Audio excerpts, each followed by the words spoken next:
आनुवंशिकी। आज का टॉपिक है आनुवंशिकी, जिसको अपन इंग्लिश में कहते हैं जेनेटिक्स।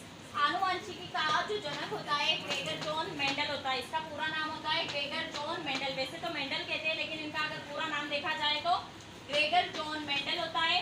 इनका जो जन्म हुआ था वो 22 जुलाई 1822, 22 याद रख लेना। इनका जो जन्म हुआ था वो 22 जुलाई 1822 में हुआ था।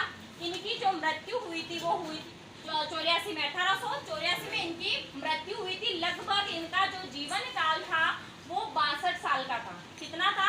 62 साल का था। प्रारंभिक शिक्षा इन्होंने गिरजाघर में प्राप्त करी थी। गिरजाघर में इनके जो पिताजी थे वो पादरी थे, ठीक है। और इन्होंने जो प्रयोग किया था वो उद्यान मटर पर किया था। लक्षणों पर अध्ययन, यानी कि 7 लक्षणों पर अध्ययन किया था। एक साल में एक ही लक्षण पर इन्होंने अध्ययन किया था। जेनेटिक शब्द जो दिया था बेटसन ने दिया था।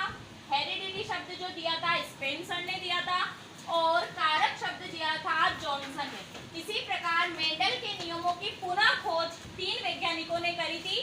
पहले थे हॉलैंड के रहने वाले थे हुगो डी ब्रिज, और दूसरे थे जर्मनी के रहने वाले थे कॉल कोरेंस।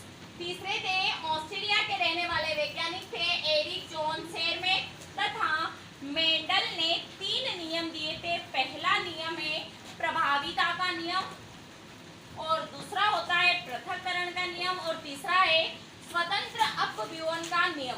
अब जब इन्होंने रिसर्च में मटर का पादप चुना तो इसको क्यों चुना? भाई इसके भी कुछ ना कुछ रीजन रहे होंगे, तभी इन्होंने पादप चयन में मटर का ही चयन करा था। पहले अपन इनके सफलता के राज पढ़ते हैं। पहले सफलता का राज था एक समय में एक ही लक्षण पर रिसर्च किया था इन्होंने। दूसरा राज इनका सांख्यिकी विश्लेषण किया था, यानी कि इन्होंने संख्या के आधार पर विश्लेषण किया था।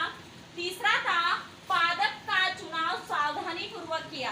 प्लस इन्होंने मटर का ही पादप क्यों चयन करा, तो इसके भी कुछ शर्त थी। और इन्होंने मटर का ही क्यों लिया था, तो पहला है इसका 1 वर्षीय पादप होने के कारण इन्होंने जो चयन किया था वो मटर के पादप का किया था। दूसरा है आकार छोटा होने के कारण इन्होंने मटर के पादप पर ही रिसर्च किया। तीसरा बीजों की संख्या अधिक होती है, मटर के पादप में बीजों की संख्या अधिक होती है। और चौथा है द्विलिंगी पादप तथा स्वपरागण पाया जाता है, इसलिए इन्होंने चयन में मटर का पादप ही लिया था।